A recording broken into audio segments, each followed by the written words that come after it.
इन दिनों देश में बिहार विधानसभा चुनाव की सरगर्मी बढ़ी हुई है। चुनाव की तारीखों के ऐलान के साथ ही सूबे की सियासत में हलचल और तेज है। जहां एक तरफ एनडीए और महागठबंधन अपने अपने उम्मीदवारों और सीटों को लेकर मंथन कर रहे हैं, वहीं दूसरी तरफ अब मैदान में उतर गया है तीसरा मोर्चा। जी हां, AIMIM प्रमुख असदुद्दीन ओवैसी ने बिहार चुनाव को लेकर बड़ा दांव खेला है।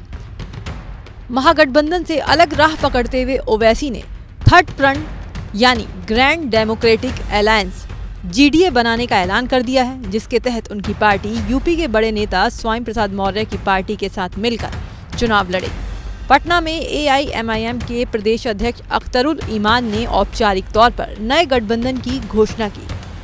इस मौके पर अख्तरुल ईमान ने कहा कि बिहार में एनडीए और महागठबंधन के बीच अब तीसरे मोर्चे की नींव रखी जा चुकी है।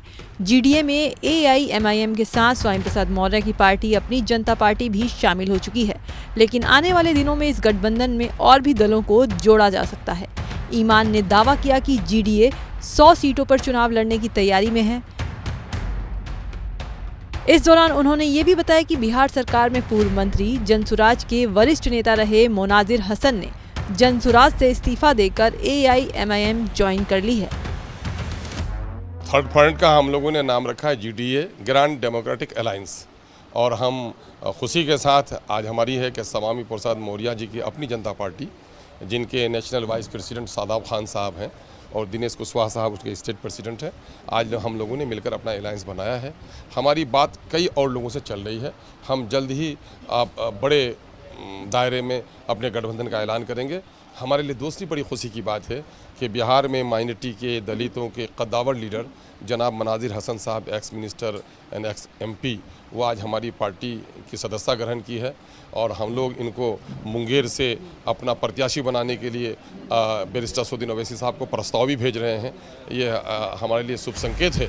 फिलहाल राजनीतिक जानकार मान रहे हैं कि ओवैसी और स्वामी प्रसाद मौर्य का ये गठजोड़ बिहार के चुनावी समीकरणों में बड़ा बदलाव ला सकता है, खासकर उन सीटों पर जहां अल्पसंख्यक और पिछड़ा वर्ग का मतदाता निर्णायक भूमिका में है।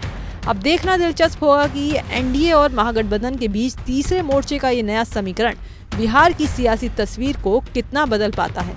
और आपको क्या लगता है, ओवैसी का ये मास्टर स्ट्रोक किसको फायदा देगा, किसको नुकसान?